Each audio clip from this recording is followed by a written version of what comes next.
പാടില്ല. ഉടനെ മനസ്സിലാകാൻ പാകത്തിന് ഇത് പറഞ്ഞു കൊടുക്കണം. ഗുരു എന്താ ലഘുവാക്കുന്ന ശീലം താൻ ഗുരുവിൻ മുഖ്യ ലക്ഷണം എന്ന് പറയും. ഒരു കാര്യം എത്ര കടുപ്പമുള്ളതാണെന്നുണ്ടെങ്കിലും എടാ അത് നിനക്കൊന്നും മനസ്സിലാവില്ല എന്ന് പറയുകയല്ല വേണ്ടത്, നിനക്ക് മനസ്സിലാകും എന്ന് പറഞ്ഞ് അത് ലഘുവാക്കി കൊടുക്കുന്ന അതാണ് ഗുരുവിൻ്റെ മുഖ്യ ലക്ഷണം. ഈ തത്വം കൊണ്ടാണ് കേരള പാണിനി പലതരത്തിലുള്ള പല തലങ്ങളിലുള്ള കുട്ടികൾക്ക് പാകത്തിന് പല മാതിരി വ്യാകരണ ഗ്രന്ഥങ്ങൾ രചിച്ചിട്ടുള്ളത്. ഇപ്പോൾ ശബ്ദബോധിനി, അത് കഴിഞ്ഞിട്ട് വേറെ പലതും അദ്ദേഹം എഴുതി.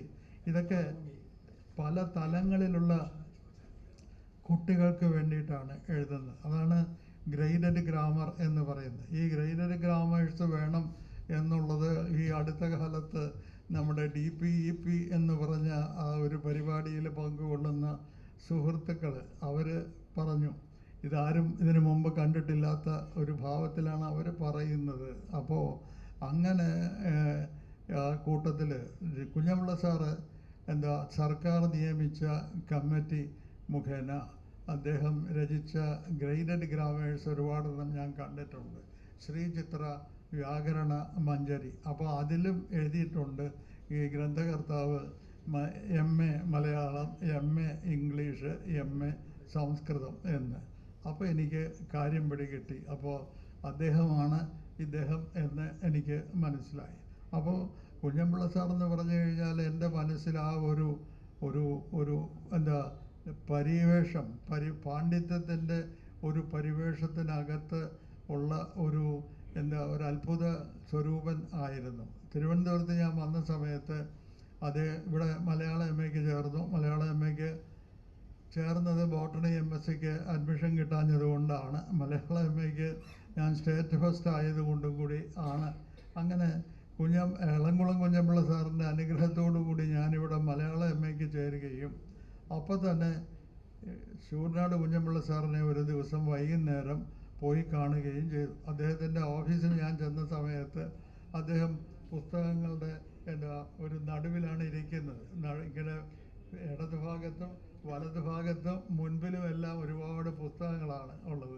അപ്പം ഞാൻ പറഞ്ഞു, ഞാനിങ്ങനെ പറവൂര് വി രാമകൃഷ്ണപിള്ളയുടെ മകനാണ് എന്ന് പറഞ്ഞു. അയ്യോ, അപ്പോൾ അദ്ദേഹം പറഞ്ഞത് എനിക്ക് നല്ല ഓർമ്മയുണ്ട്. അവൃഷ്ടി സംരംഭമിവ അമ്പുപാതം എന്ന് പറഞ്ഞു.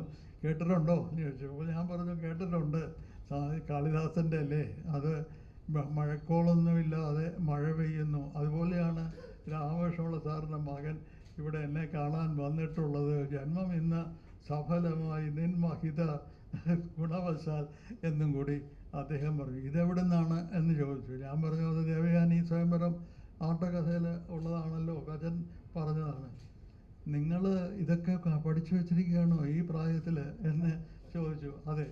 അപ്പോൾ പറഞ്ഞു, എനിക്ക് വാസ്തവത്തിൽ വലിയ സന്തോഷമായി കേട്ടോ നിങ്ങളിവിടെ അടുത്ത് വന്നത്. സാറിവിടെ ഈ സെൻട്രൽ സ്കൂളിൽ, അട്ടക്കുളങ്ങര സ്കൂളിൽ സാറ് അവിടെ നിന്ന് യാത്ര പറഞ്ഞ് പറവൂർക്ക് പോയപ്പോൾ ഞങ്ങൾക്കൊക്കെ സന്തോഷം, വലിയ സങ്കടമായിരുന്നു. എന്താണെന്ന് വെച്ച് കഴിഞ്ഞാൽ ഇത്രയും വലിയൊരു മനുഷ്യൻ തിരുവനന്തപുരത്ത് നിന്ന് പോയല്ലോ എന്ന് കരുതി. അപ്പോൾ പിന്നെ എന്താ വന്നത്? അപ്പോൾ ഇവിടെ ഇങ്ങനെ ഞാൻ മലയാളം MAക്ക് ചേർന്നു, അസലായി, നിങ്ങൾ ഇനി വേറെ വല്ലതിനൊന്നും പോവാതെ.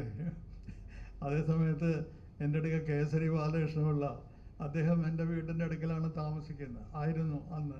അപ്പോൾ അദ്ദേഹം എന്നോട് പറഞ്ഞത്, പറ്റുമെങ്കിൽ ഫ്രഞ്ചിന് പോകണം കേട്ടോ, ഫ്രഞ്ച്. അപ്പോൾ ഞാൻ കേസരി ബാലകൃഷ്ണപിള്ളയുടെ അഭിപ്രായമൊന്നും സ്വീകരിക്കാതെയാണ് ഈ മലയാളം MAക്ക് പോയത്. മലയാളം MAക്ക് പോയപ്പോൾ അന്നത്തെ നിലയ്ക്ക് വളരെ മോശമായ അഭിപ്രായമായിരുന്നു. ചേട്ടാ, നിനക്ക് വേറെ യാതൊന്നും കിട്ടിയില്ലേ എന്ന് എൻ്റെ ഒരമ്മാവൻ ചോദിച്ചു. അപ്പോൾ അമ്മാവൻ പറഞ്ഞു, എടാ നീ എന്നോട് പറഞ്ഞിരുന്നെങ്കിൽ ഞാൻ നിനക്ക് ലിറ്ററേച്ചർ MAക്ക് വാങ്ങിത്തരൂല്ലായിരുന്നോ എന്ന് വരെ പറഞ്ഞു. അപ്പോൾ അന്നത്തെ നിലയ്ക്ക് ലിറ്ററേച്ചർ എന്ന് പറഞ്ഞു കഴിഞ്ഞാൽ ഇംഗ്ലീഷേ ഉള്ളൂ എന്നാണ് ധാരണ. അപ്പോൾ ഞാനൊന്നും പറഞ്ഞില്ല. അത് കഴിഞ്ഞിട്ട് പിന്നെ ഞാൻ ഇംഗ്ലണ്ടിലേക്ക് പോകാൻ തുടങ്ങിയപ്പോൾ ഈ അമ്മാവൻ പറഞ്ഞു, ഇംഗ്ലണ്ടിലാ? നീയാ? നീ എന്തിനു പോകണത് ഇംഗ്ലണ്ട്? അത് ഇപ്പോൾ ഇവിടെ ചില ആളുകളൊക്കെ ഹിന്ദിയും അറിഞ്ഞുകൂടാ, എന്താ ഇംഗ്ലീഷ് പറഞ്ഞുകൂടാ, അങ്ങനെയുള്ള ഒരു പാർലമെൻറ്റിലേക്ക് പോയാൽ പിന്നെ എന്ത് ചെയ്യും? അവർ കഥകളി ഭാഷയിൽ സംസാരിക്കേണ്ടി വരുള്ളൂ എന്ന് പറയുന്നത് പോലെയാണ്. എല്ലാവരും വാസ്തവത്തിൽ അന്യ സംസ്ഥാനങ്ങളിലുള്ള ഈ എം പിമാരെ എല്ലാം വാസ്തവത്തിൽ കഥകളി കുറച്ച് പഠിപ്പിക്കേണ്ടതാണ് എന്ന് എനിക്ക് വിനീതമായ ഒരഭിപ്രായമുണ്ട്. കഥകളിക്കാർക്ക് കുറച്ച് ജോലിയും കിട്ടും. എനിക്ക് കലാമണ്ഡലത്തിലുള്ള ഒരു പരിചയം കൊണ്ട് കഥകളിക്കാരുടെ ആ ഒരു വിഷമം അത് നല്ലപോലെ അറിയുകയും ചെയ്യാം. ഇവിടെ ഇവരാരും സത്യം പറയുകയാണെങ്കിൽ കലയോടുള്ള അദമ്യമായ ഒരു പ്രേമം കൊണ്ടൊന്നുമല്ല, ശരിക്കും ഈ വയറ് നട്ടെല്ലിൽ ഒട്ടിക്കിടക്കുന്ന കുട്ടികളാണ് ഞാൻ അവിടെ കണ്ടിട്ടുള്ളത്. ഒരൊറ്റ കുട്ടി, ഞാനവിടെ വൈകുന്നേരം നടക്കാൻ പോകുമ്പോഴൊക്കെ കുട്ടികളെ വിളിക്കും. എന്നിട്ട് എന്ത് പഠിക്കുന്നു? അപ്പോൾ ഇത് പറയും, എന്താ അച്ഛൻ എന്താ ജോലി? കൂലിയാണ് സാർ. കൂലി എന്ന് പറഞ്ഞാൽ കൂലിപ്പണിക്കാരനാണ്. ഒരൊറ്റ ഡോക്ടറുടെയോ ഒരൊറ്റ പ്രൊഫസറുടെയോ ഒരു എൻജിനീയറുടെയോ IAS ഓഫീസറുടെയോ ഒന്നും മകനോ മകളോ കലാമണ്ഡലത്തിൽ പഠിക്കുന്നതായിട്ട് എനിക്ക് അനുഭവപ്പെട്ടിട്ടില്ല. അപ്പോൾ ഈ ദാരിദ്ര്യത്തിൻ്റെ പരമകാഷ്ഠയിൽ നിന്ന് രക്ഷപ്പെടാൻ വേണ്ടിയിട്ട് അവിടെ ഒരു ഭക്ഷണം കിട്ടും, എണ്ണ കിട്ടും കുളിക്കാനൊക്കെ. അപ്പോൾ ഇതൊക്കെ കൊണ്ടാണ് ആളുകൾ വരുന്നത്. ഇവരിൽ ചില ആളുകൾ വലിയ വലിയ കലാകാരന്മാരായിട്ട് ഉയർന്നു വരുന്നു എന്നേ ഉള്ളൂ. അത് പോട്ടെ, വേറൊരു വിഷയമാണ്. കുഞ്ഞമ്മള സാറിൻ്റെ കാര്യം പറയുകയാണെന്നുണ്ടെങ്കിൽ, സാർ അന്ന് മുതൽ എൻ്റെ അടുക്കൽ വലിയ വാത്സല്യമായിരുന്നു. സാറ് ഞങ്ങളുടെ കല്യാണത്തിന് വന്നു, സാറും വന്നു, എൻ ഗോപാലുള്ള സാറും വന്നു, ഡോക്ടർ K ഭാസ്കരൻ നായർ സാറും വന്നു. ഇവർ 3 പേരുമായിരുന്നു ത്രിമൂർത്തികൾ എന്ന് തിരുവനന്തപുരത്ത് പറഞ്ഞിരുന്നത്. അപ്പോൾ ഇവരൊക്കെ ഈ സാഹിത്യ അക്കാദമിയിൽ സാഹിത്യ അക്കാദമിയുടെ തമാശ പറഞ്ഞാൽ, ഇവിടുത്തെ സാഹിത്യ അക്കാദമിയുടെ തുടക്കം നമ്മുടെ KM പണിക്കർ പ്രസിഡൻറ്റും വള്ളത്തോൾ മഹാകവി വള്ളത്തോൾ വൈസ് പ്രസിഡൻറ്റും ആയിട്ടാണ് നമ്മുടെ സാഹിത്യ അക്കാദമിയുടെ തുടക്കം. അവിടെ തന്നെ ആ കുരുത്തക്കേട് എന്ന് പറയുന്നത് എത്ര വ്യക്തമാണെന്ന് നമ്മൾ ആലോചിച്ച് നോക്കുക.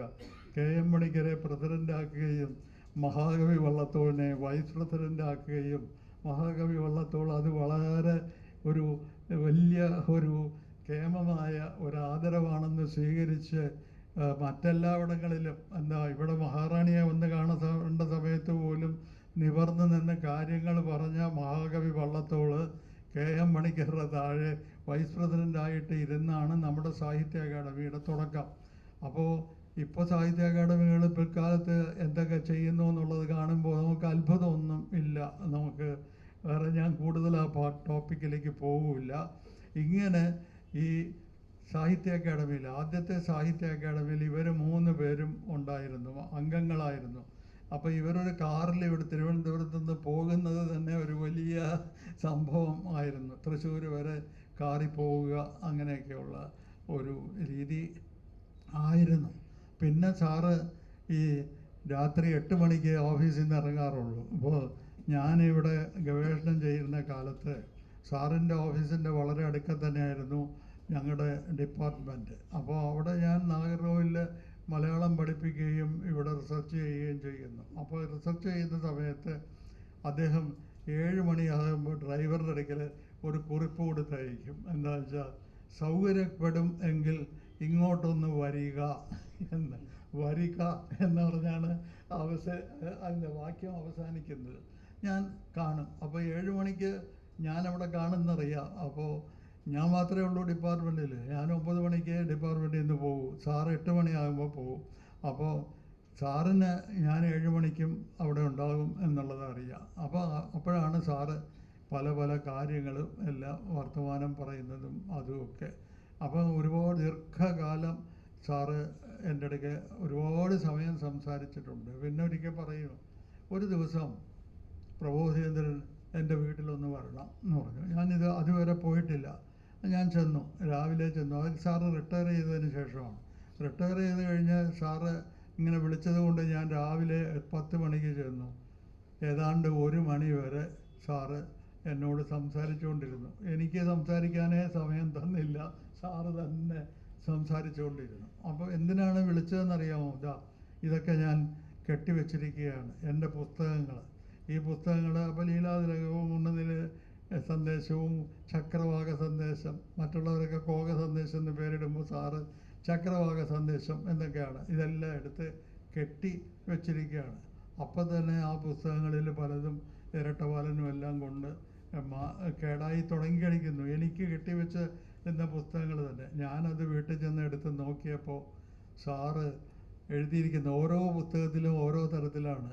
പണ്ഡിത പ്രകാണ്ഡമായ പ്രബോധേന്ദ്രന്, പിന്നെ അടുത്തത് പണ്ഡിത കുലാവതംസമായ, പിന്നെ അപ്പോൾ ഞാനിതൊക്കെ ആണോ എന്ന് എനിക്ക് തന്നെ ഒരു സംശയം തോന്നി. സാറിൻ്റെ ആ ഒരു സ്വഭാവം അതാണ്.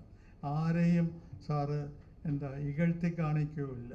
ഇപ്പോൾ ഞാനൊക്കെ പറയാറുള്ളത്, ഒരു കുഴിയാനയാണെങ്കിൽ ആ കുഴിയാനയെ അദ്ദേഹത്തിൻ്റെ ശ്രദ്ധയിൽപ്പെട്ട് കഴിഞ്ഞാൽ അദ്ദേഹം ഐരാവതം ആക്കി ഉയർത്തും. ആ ആളെ എന്തെഴുതിക്കൊണ്ടിരുന്നു കഴിഞ്ഞാലും അതിന് നല്ല ഒരു അവതാരിക എഴുതി കൊടുക്കുകയും ഇത് തീർച്ചയായിട്ടും കൈരളിയുടെ കണ്ഠാഭരണമായി ആചന്ദ്രജാലം നിലനിൽക്കും എന്നും പറയാൻ എനിക്ക് യാതൊരു സംശയവുമില്ല. ഈ രീതിയിലാണ് സാറ് എത്രയോ അവതാരികകൾ സാറ് എഴുതിയിട്ടുണ്ട്. പലപ്പോഴും പ്രസംഗങ്ങൾക്ക് അദ്ദേഹം അധ്യക്ഷനോ ഉദ്ഘാടകനോ ആയിരിക്കുക, ഞാൻ ഒരു പ്രസംഗകനാകുക. അപ്പോഴൊക്കെ സാറ് എന്നോട് പറയും, പ്രബോധേന്ദ്രൻ ആ നളചരിതത്തിലെ ഒരു ഭാഗം ഒന്ന് ചൊല്ലി കേൾപ്പിക്കൂ, അത് കഴിഞ്ഞിട്ട് ഞാൻ അതിനെപ്പറ്റി പറയാം എന്ന്. ദമയന്തിയുടെ കാര്യം എന്ന് പറഞ്ഞാൽ ഉടനെ ഞാൻ പിന്നെ സാ അമരധാമ വധൂമദ ഭൂമ വിരാമദ കോമളിമാ, അത് പാടും. സാറിന് പാടി തന്നെ കൊടുക്കണം. കാമ്പോജി രാഗത്തിൽ സാമരധാമ വധു മദഭൂമ വിരാമദ കോമളിമാ, സാമരധാമ വധു മദഭൂമ വിരാമദ കോമളിമാ എന്ന് പാടിയാൽ സാക്ഷാൽ ദമയന്തിയെ ഉണ്ണായി വാര്യർ ഒരു ഊഞ്ഞാലിലിരുത്തി ആട്ടുകയാണ് എന്ന് തോന്നും എന്ന് ഞാൻ ഇത് പ്രസംഗിച്ച സമയത്ത് പറഞ്ഞു.